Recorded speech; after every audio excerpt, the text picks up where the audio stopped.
Hello everyone, welcome back to magnet brains. My name is CS Payal and इस video में हम बात करने वाले हैं impact of global government policy के बारे में, दैट इज इकोनॉमिक रिफॉर्म्स के बारे में कि इकोनॉमिक रिफॉर्म्स में ऐसा क्या इम्पैक्ट डाला था हमारी इकोनॉमी पे। इसके कुछ पॉइंट्स हम ऑलरेडी डिस्कस कर चुके हैं, सो अगर आपने वो वीडियोस नहीं देखी हैं तो प्लीज़ एक बार वो वीडियोस देख लीजिए एंड इसके बाकी के सारे पॉइंट्स हम डिस्कस करने वाले हैं one by one in each video. सारे वीडियोस सारे पॉइंट्स पढ़ना समझना ज़्यादा ज़रूरी है। क्यों ज़रूरी है? क्योंकि केस स्टडीज़ आती हैं। केस स्टडीज़ बोलते हैं कि भैया आपने एक पॉइंट छोड़ा तो हम उसी पॉइंट से केस स्टडी पिक करेंगे और फिर आप सॉल्व नहीं कर पाओगे। इसलिए अगर आपको चाहिए आपके बिजनेस स्टडीज़ में अच्छे मार्क्स आए तो केस स्टडीज़ को बिल्कुल इग्नोर मत कीजिएगा। आधे से ज़्यादा पेपर आपका केस स्टडी से आता है तो वो आप इग्नोर करना अफोर्ड ही नहीं कर सकते। एक्सेप्ट दिस, बहुत सारे स्टूडेंट्स मुझसे बोल रहे थे कि मैम केस स्टडीज़ किस तरह से सॉल्व करें, उस पर आप थोड़ा सा बताइए क्योंकि काफ़ी प्रॉब्लम्स आती है। तो एक मैं शॉर्ट सा आपको वो बताती हूँ फॉर्मूला कि केस स्टडी जब भी आप सॉल्व कर रहे होते हैं उसे लाइन बाय लाइन पढ़िए।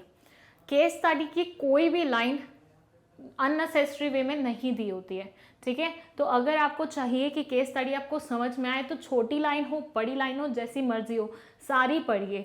2 से 3 बार अगर आप केस स्टडी को पढ़ेंगे तो आपको कहीं ना कहीं आंसर क्लिक करेगा, ठीक है। इसके अलावा बाकी जो टिप्स एंड ट्रिक्स होंगे केस स्टडीज़ की वो हम बाद में देखेंगे जब हम फाइनली सारे चैप्टर सारा सिलेबस कंप्लीट कर लेंगे, ठीक है।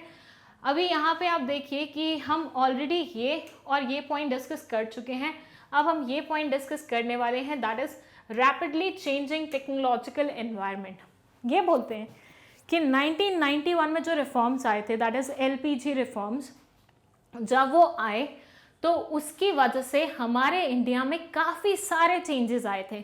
हमारे कस्टमर्स बहुत ज़्यादा डिमांडिंग हो गए थे, हमारे यहाँ कंपटीशन इंक्रीज हो गया था। नॉट ओनली दैट, बल्कि हमारे यहाँ की टेक्नोलॉजिकल एनवायरनमेंट भी काफ़ी हद तक चेंज हुआ था। लेकिन वो चेंजेस क्या हुए थे उसके बारे में बात करते हैं। It says increased competition forces the firms to develop new ways to survive and grow in the market। देखिए हमारे यहाँ पे पहले क्या होता था, जो हमारे यहाँ के लोग होते थे वो यूजुअली लेबर ओरिएंटेड या लेबर इंटेंसिव इंडस्ट्रीज खोलते थे। Labour intensive industries I hope आपको पता होगा, ऐसी इंडस्ट्रीज जहाँ पे लेबर का ज़्यादा इस्तेमाल किया जाता है प्रोडक्शन के लिए। लेकिन जब 1991 के रिफॉर्म्स आए तो हमारे यहाँ के लेबर द्वारा मैन्युफैक्चर प्रोडक्ट्स को कंपीट करना पड़ा मशीन से बने हुए प्रोडक्ट से। अब आप खुद ही देखिए, कभी भी कोई आप कपड़ा उठाएंगे जो मशीन से बना होगा उसकी फिनिशिंग ज़्यादा बेहतर होगी। हम हाथ से बने हुए कपड़े की चाहे कितनी भी तारीफ क्यों ना कर लें, लेकिन वो कभी भी उतनी अच्छी फिनिशिंग नहीं दे पाएगा जितनी हमारी मशीन से बना हुआ कपड़ा दे पाएगा। This was one example. ऐसे ही बाकी प्रोडक्ट्स पे ही है। आप अगर मान लीजिए हाथ से बनाते हैं तो एक तो वो स्टैंडर्डाइज प्रोडक्ट नहीं बनता, किसी में वो चीज़ बड़ी हो जाती है, छोटी हो जाती है। आप कितनी मर्जी कोशिश कर लीजिए, एग्जैक्टली सेम प्रोडक्ट आप नहीं बना सकते if you are making it by hands. लेकिन वही चीज़ अगर आप मशीन से बनाते हैं तो बिल्कुल सेम शेप, कलर, डिज़ाइन सब सेम हो सकता है क्योंकि मशीन्स ऑर्डर्स पे चलते हैं। हुआ कुछ ऐसा था कि 1991 से पहले हमारे यहाँ पे ज़्यादा लेबर इंटेंसिव इंडस्ट्रीज थी, या हम फोकस करते थे ऐसी इंडस्ट्रीज पे जहाँ पे मशीनरी का ज़्यादा इस्तेमाल नहीं होता, टेक्नोलॉजी का उतना इस्तेमाल नहीं होता। लेकिन 1991 के बाद जब हमें compete करना पड़ा ऐसी इंडस्ट्रीज के साथ जो कि इतने बढ़िया फिनिश प्रोडक्ट्स बनाती थी कि उनके सामने हमारे प्रोडक्ट्स टिकते ही नहीं थे मार्केट में। कोई भी इंसान प्रेफर करता था बाहर का प्रोडक्ट ओवर इंडियन प्रोडक्ट। ऐसे सिनेरियो में इंडियंस को एक बात तो समझ में आ गई कि कहीं ना कहीं उन्हें अपनी टेक्नोलॉजी चेंज करनी पड़ेगी। विदाउट चेंजिंग देयर टेक्नोलॉजी वो कंपटीशन सर्वाइव नहीं कर सकते। एंड वही चीज़ यहाँ लिखी हुई है कि कंपटीशन जैसे ही इंक्रीज हुआ वैसे ही लोगों को सर्वाइव करने के लिए नए वेज ढूंढने पड़े, नए मेथड्स ढूंढने पड़े। New technologies make it possible to improve machines, process, products and services. New technology ने कहीं ना कहीं इम्प्रूव की चीज़ों को, और न्यू टेक्नोलॉजी लाना भी बहुत ज़्यादा ज़रूरी था। With that, they say the rapidly changing technological environment creates tough challenges before smaller firms. इसको डिस्कस करने से पहले एक चीज़ मैं आपको वैसे भी बता दूं, जब हम किसी चीज़ की शुरुआत करते हैं तो उससे पीछे नहीं जाया जाता, उससे आगे ही बढ़ा जाता है। इनिशियली कम टेक्नोलॉजीज आई, इनिशियली छोटे लेवल वाली टेक्नोलॉजीज आई, लेकिन वापस से हम ऐसे स्पेड में नहीं जा सकते थे, ऐसे समय में नहीं जा सकते थे, ऐसे फेज में नहीं जा सकते थे जहाँ पे हम फिर से हाथ का इस्तेमाल करना शुरू कर दें।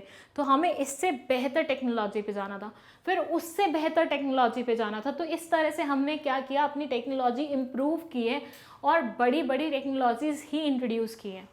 लेकिन ऐसी टेक्नोलॉजीज़ इंट्रोड्यूस करने से पहले या ऐसी टेक्नोलॉजी लाने के लिए लगता है बहुत सारा पैसा, बहुत सारा कैपिटल।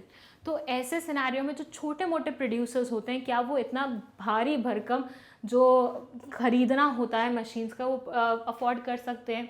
द आंसर इज नहीं कर सकते। अब वो इतना पैसा लाएंगे कहाँ से?